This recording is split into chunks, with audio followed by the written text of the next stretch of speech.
Hello everyone, welcome here and thanks for joining this e-learning video. My name is Wendy Humphrey and I work with Abilities Manitoba. Today's e-learning discussion is on supporting choice and control.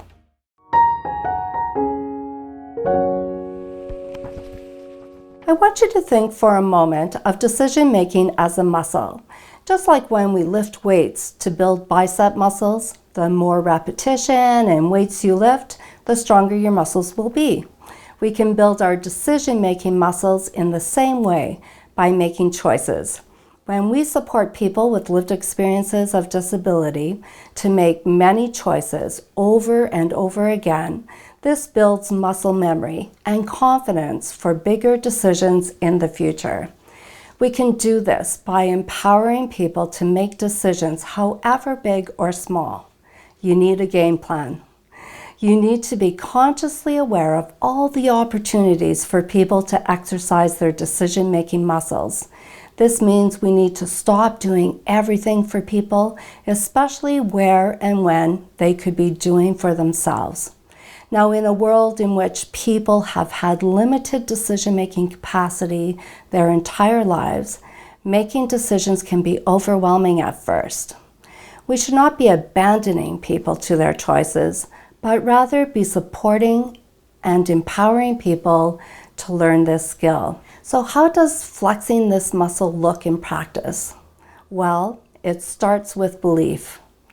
The belief that all adults, including adults with disabilities, have will and preferences, and therefore have the right to make their own decisions, including those life decisions about their health and their finances, their relationships, where they work, where they travel, who they vote for, and where they live and with whom.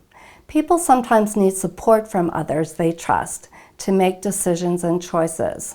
Organizations should be loud and proud about this belief. The next step is action. In order for people to step into their own power, have choice and control, make decisions with or without support, and advocate for themselves and others, they need three things. They need robust education, experience, and exposure to life opportunities. In order for someone to make decisions about what they want to do each day, they need to be aware of what the options are.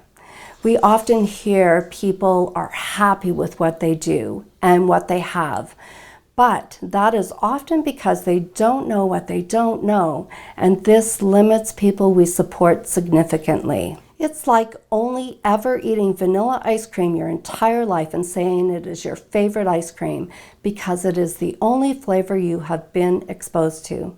When someone informs you that there are other flavors you can try, perhaps you'll still choose vanilla, but it is only after having experienced those other flavors like mint, chocolate chip, and butter pecan, and explore the nearby ice cream stands or sample a variety of brands, can you truly say you are making an informed choice. One of the most significant roles is helping people discover what more is possible.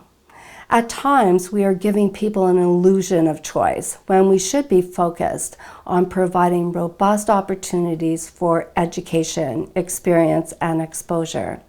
Historically, people with disabilities have not had the same interaction with these three E's as everyone else, and sadly default to bowling and swimming as their favorite sport, or McDonald's as their favorite restaurant, when people might prefer a maki sushi roll, or the sport pickleball, or anything else that may be possible. Choice has something to do with everything we do every day. Have we unintentionally been serving people vanilla ice cream their whole life? This does not mean that people need to change, rather it's us. It's the systems in which people are placed into boxes. We need to change systems in order to place people as the expert in their own experiences. We might be able to say people have options, but so often we control the options people choose from. Bob Jones was quoted to say that offering people one option is not a choice. 2 options are a dilemma, and it's only when you have 3 or more options to choose from that you have a real choice. We need to continue listening to people. We can learn so much from people if we put the daily checklists aside for a moment and just sit with people and listen. We need to consistently take a person-centered approach and ask each person, what is going well? What more is possible? And what support do you need to get to where you want to be? By doing this, we can identify what decisions need to be made and what support is needed. Part of informed decision-making is also the right to refuse. On incident reports, we might note that people refused to take their medication or were non-compliant to staff requests. However, again, we need to put people at the center of their lives. These are choices people are making. So instead of refusing to take their medication, we can say that the person is choosing not to take their medication. There is a power shift with this language choice. It places people at the center of their own lives instead of in relation to service. Again, this does not mean that we simply abandon people to their choices. Remember, one of the 3 E's is education. Therefore, if someone is choosing not to take their medication, we want to make sure that they are making an informed choice and making sure that they have the education on the consequences of not taking medications. Next is creativity. We need to be creative to help people discover, explore, and learn about what they truly want.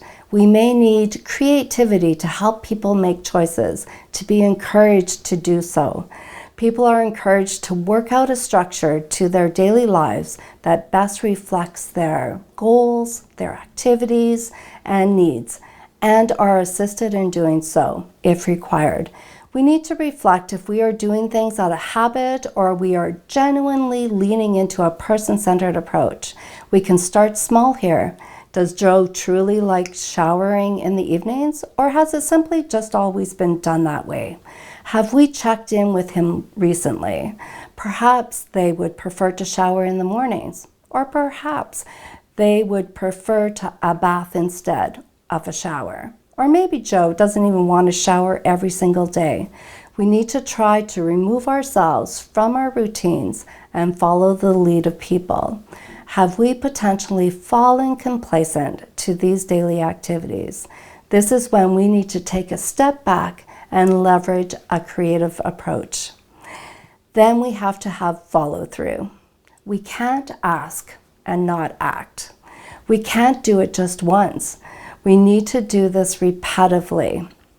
Making choices takes time and is a learned skill. We need to be aware that a lifetime of having choices made for you means that people we support may not be skilled at this, and repetition will be needed to support people to build this muscle. Exercising personal choice and decision-making empowers people to be in control of desired outcomes in their lives. And being in control is a strong indicator that people are living a good life. As I come to the end of this discussion, I want to encourage you to reflect on your current practices and trial and error. How do you support people to have choice and control in their lives? What is getting in the way? What can you do better so that people have robust opportunities to make informed decisions?